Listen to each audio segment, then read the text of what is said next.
Ms. Parnell back for the second video on amendments. This is amendments 11 through 27. So if you remember from my first video talking about amendments 1 through 10, even though amendments are changes to the Constitution over time, like you mend something, you fix it. So these are the amendments, the fixes to the Constitution over time.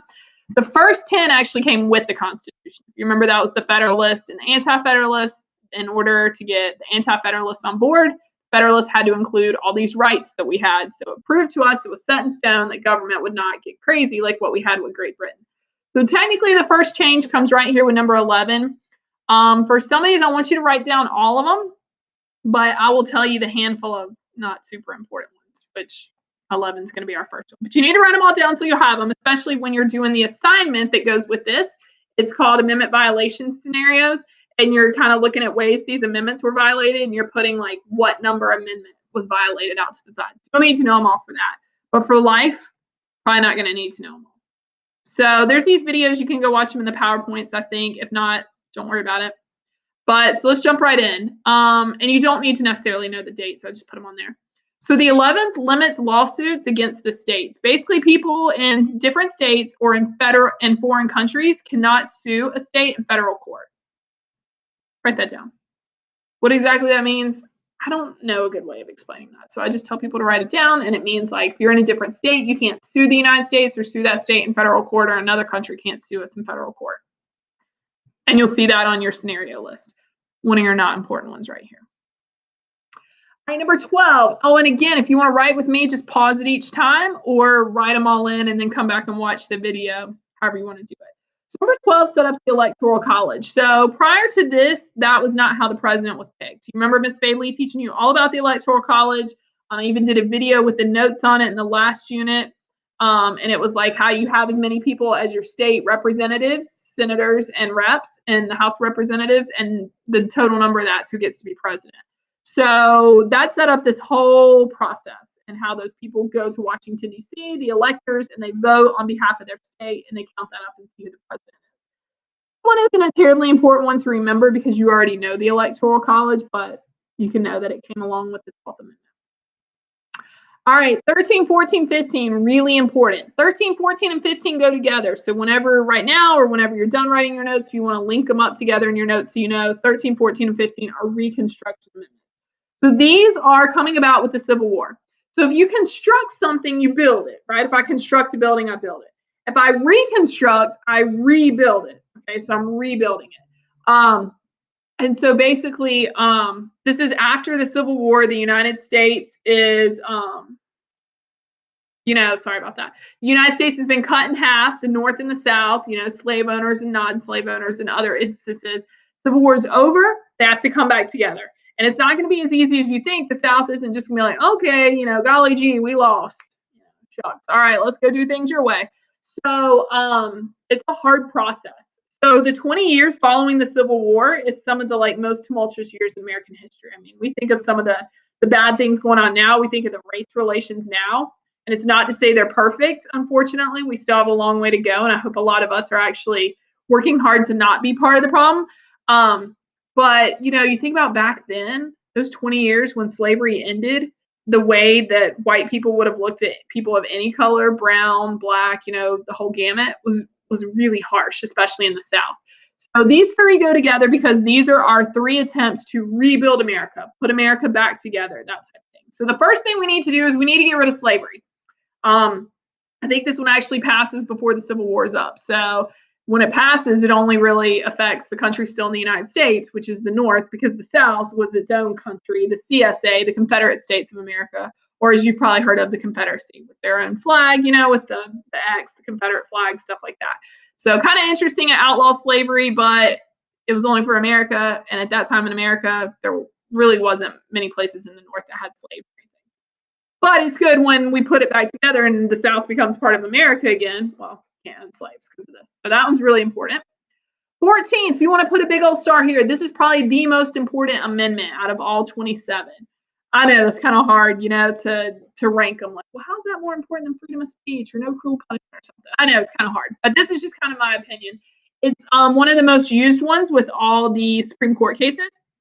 Basically, it's like this over-encompassing, vague, broad one that says, I want you to write this down right here. This middle one's the big one. Anyone born or naturalized, remember naturalized, Ms. Spadley talked about that's going through the steps to become a citizen if you were not a citizen by birth. Anyone born or naturalized in the United States is a citizen and has rights, period. Doesn't matter what race they are, what religion they are, what sex they are, what color they are, what this they are, what height they are, what doesn't matter. If you were a citizen by birth or you became a citizen by being naturalized, you have rights, period. So a lot of times with the Supreme Court cases that we're probably not going to get into because of our school closure too much, which stinks. There was the one where blacks and whites were separated, and they were separated everywhere. School, buses, restaurant counters, bathrooms, doctor's offices, you named it, where blacks and whites were separated by their race. A black girl that was going to a separate school sued and said, wait, I'm a citizen. Like, I have rights. Just like that white girl, she's a citizen. She has rights. Like, we're both the same U.S. citizen. We're both have the same rights. Why am I at the terrible school and she's at the great school? The Supreme Court looked at her argument, was like, you know what, that makes sense. Like, according to this, according to the 14th Amendment to the Constitution, like, that shouldn't be allowed. And they ended segregation, then blacks and whites came together, and that's why we have a classroom that looks like it does right now. So this one's a really important one. Anytime someone's rights are taken away, they kind of go back. You can fall back on this one and be like, whoa, you can't do that because you know what? I'm a citizen, so I have rights, period. So big ones start at number 14. Number 15 is the last of the Reconstruction Amendments. This gave African-American males the right to vote. So previously, only white males could vote. No women at this point, just white males. And when it all started out, it was like land owning, so like rich, slave owning, like all that kind of stuff, educated white males. It was pretty specific. So now you got all males can vote, white and black. Women still can't vote yet. All right, 16, 17, 18, and 19 go together. Just like those three were the Reconstruction that went together, these four are going to be the Progressive Amendments. So think about progress, right? If you progress, make progress, you're going forward, you're becoming great, that type of stuff. So these are the Progressive Amendments. It comes from a time period in United States history known as the Progressive Era, in which we tried to make progress and to be great, that type of stuff. This was not long after the turn of the century. You can see with the 1913 here. So it's like 1900s, 19-teens, 1920s, kind of going into that. And so we decided we are going to progress. We're going to be one of the greatest, strongest nations in the world, pretty much. And so in order to do so, we kind of got to get ourselves together. So that's what these four amendments are about. So the first thing is, if we're going to be this great country and have all these great programs and things and stuff, then we need money to make that happen. And so how do we get money? People aren't going to donate money. We got to collect it from the people. So this allows us, allows the government to collect income taxes, which is a not fun amendment. This is probably the most, disliked amendment, the most hated amendment, because Congress can collect taxes off of your income, which is a pretty big deal. All right. Then you got 17. 17 is not one of the big, super important ones, but just know prior to this, those two senators that every state has, those two senators were picked by the state. They were not picked by the people. There was no election for those two people that you send to the Senate, and there's 50 states total, 2 from every state, 100 senators total. They were not picked by the people. They were not voted on. And so after this, we said, look, if we're going to be progressive and we're going to be great and all this kind of stuff, then we have to let the people vote for their person, basically. The 18th Amendment, kind of the mentality of this was, all right, guys, if we're going to be great and we're going to progress and be this world leader, we got to get rid of the bad stuff. And bad things at that time were alcohol. And so they just cut out alcohol. So you can't make it, you can't sell it, you can't consume it, aka drink it. There's going to be no alcohol. Now, what do you think? You think the next day after this passed, everybody just poured all, the liquor down the drain and then they were like sitting around with none? No. You guys know how it is. You're teens. Once people tell you can't do something, kind of makes you want to do it a little bit more, right? And that's exactly what happened here. As soon as they cut off alcohol, there was like more of it. There was more of a desire to do it. There was more consumption of it. It was, it was like illegal, and you want something as soon as you can't have it, right? It's kind of like us being cooped up in our houses right now with this sickness. Think of like foods or stuff I want. Like I could always get it and I didn't care. And now it's like I can't go to the store. I can't go to this restaurant. I can't get in. That's all I want. Like I want more stuff.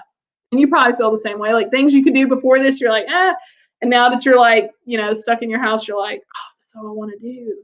That type thing. And so this actually becomes a problem. Up in the cities, they make it and they sell it, and they have bars and stuff like that. They're called speakeasies. You've probably seen it in pop culture, movies, TVs. You go into like a bakery and you say the secret word, and they show you this door, and you go downstairs, and it's this like huge bar, right?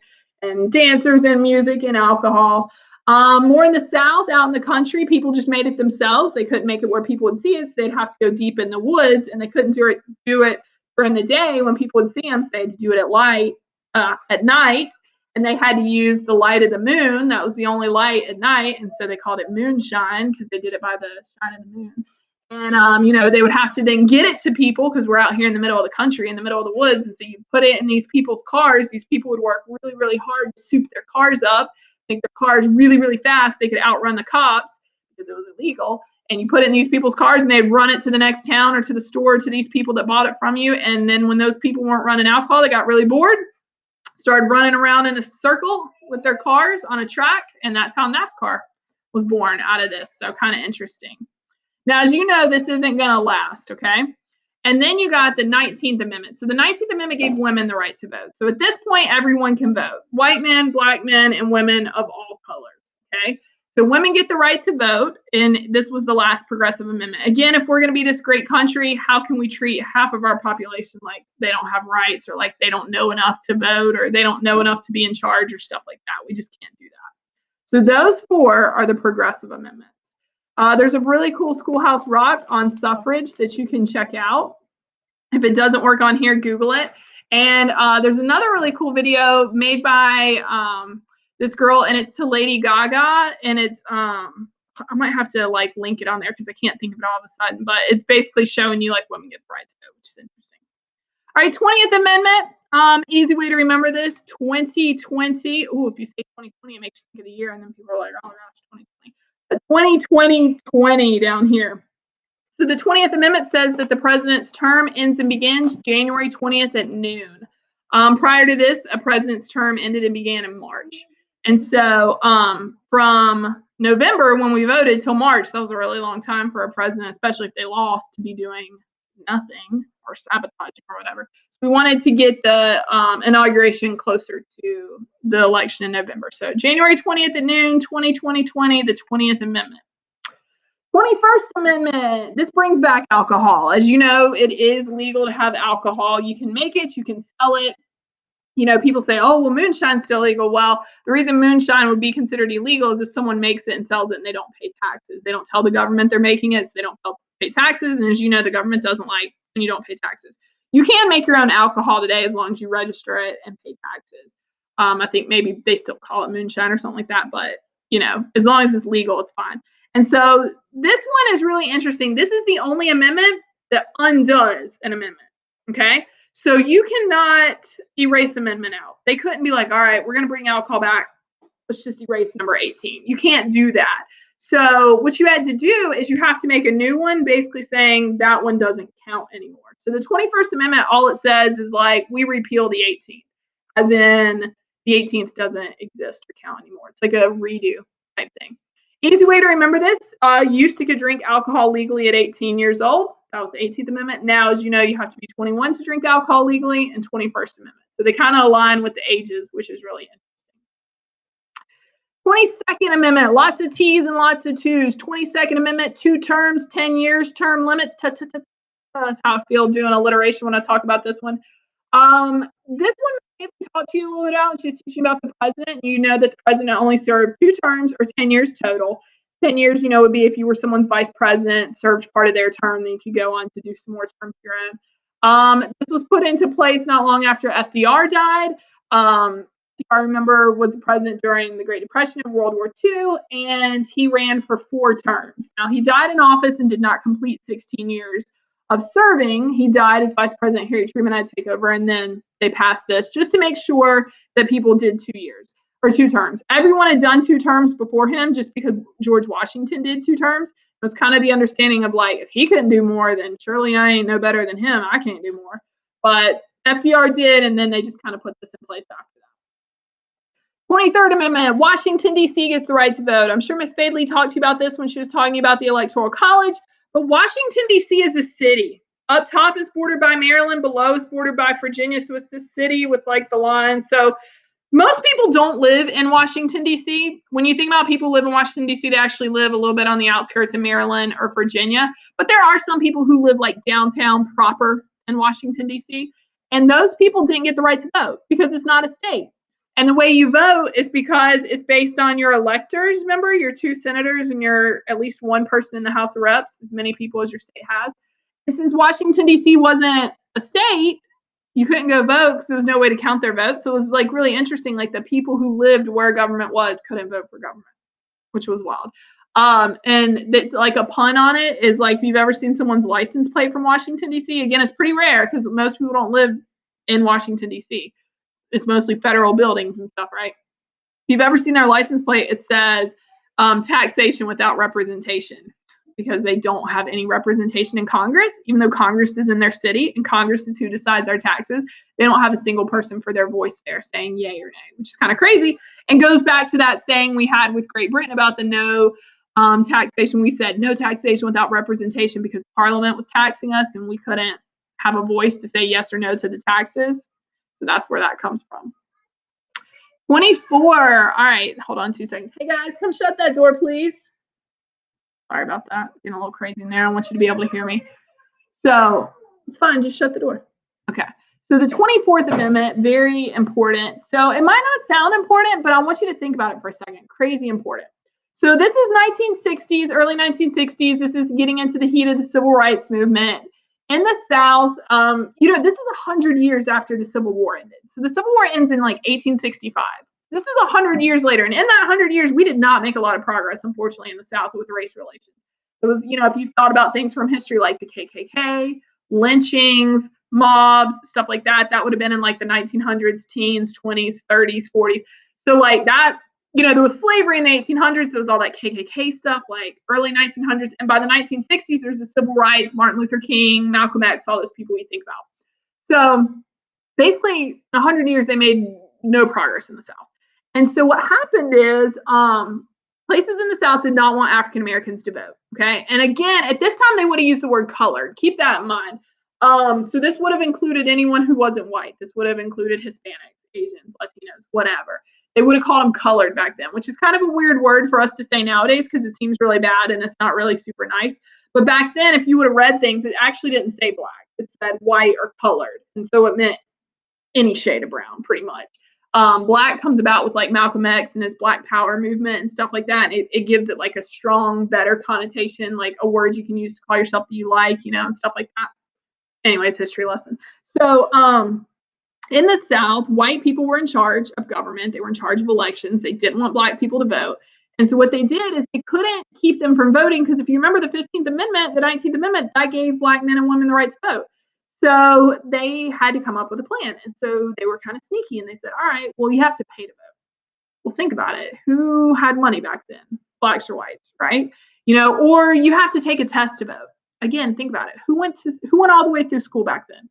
Who didn't? Like what group made it through elementary school and then what group graduated high school or even went to college if that was an option back then? So they would do these things to keep African Americans from voting. And it also kept some poor white people from voting, which unfortunately they were fine with because the rich white people in charge didn't really have much to do with the poor white people either. And so they would do all these things. And so the federal government, was like, you can't do that. Well, then they do, you can't do a test. All right, well, then we'll make them pay a tax. We can't do a tax. All right, we'll make them do a handstand contest. Whatever it is. And the federal government basically had to pass this and say, you cannot do anything. Anything, a poll tax, a literacy test, a handstand contest. You cannot do anything to keep someone from voting. And so this was to allow people to vote. And so, I'll link it. I thought I had it in here. There's a clip from the movie Selma with Oprah Winfrey. If you've seen that movie, Selma's so good about Dr. King, where she tries to go vote. And so I'm going to explain it here so you can go watch the clip and know. But like she's an older African-American lady and it's a white guy. And he's like basically threatens her with her job. Like, oh, you work for Mr. Dunn. I mean, that's a big thing because, he could probably get her fired from her job. And if she's older, widowed maybe, or something like that, like what's she going to do? Who's going to hire an older black lady back then? Probably not many people in Selma, Alabama. And so it's like a really big threat, even though you and I just kind of watch it in the clip and don't think it's a big deal. It was a huge threat back then, And then he starts asking her these questions, and like she knows them, and you can see him just getting madder and madder and madder. Like, crap, she's gonna pass this test. I'm gonna have to let her vote, but he's not going to. And then he asks her like this crazy question that no one would be able to answer, and she can't. And he's like, denied, you can't vote. It's a really powerful clip. And unfortunately, that was the norm in many places in the Deep South back then. I'll also link up a thing that's really interesting. It's called the Alabama Literacy Test, it was like after this, 1965 or something, I can't remember. But anyways, the questions, like, you could probably answer some of them just because you took civics and economics. Like, you would know some of these. Like, there's questions on the amendments. Well, if you paid attention to my video and was writing down things earlier, like, you would have known those things. But like, if you were just someone off the street, would you have known these things? Like, if I would ask you these questions back in the fall, would you have known any of them? Probably not. You know, and these people that were taking these tests, they didn't go to school. They didn't go to school till the 10th, 11th grade, you know, like you and stuff like that. So there was no way. There was no chance. And a lot of white people probably couldn't do it either, but they didn't ask them to take a test, or they didn't make them pay the tax. So it's kind of interesting to see. So this one's a really important one. It might not sound like it, but it's a very important one. All right, the 25th Amendment. We're almost at the end. We got 27. If a president dies or leaves office, the vice president takes over and picks the new vice president. So this pretty much came into effect after JFK's assassination. You learned about with Miss Bailey. My husband just came home.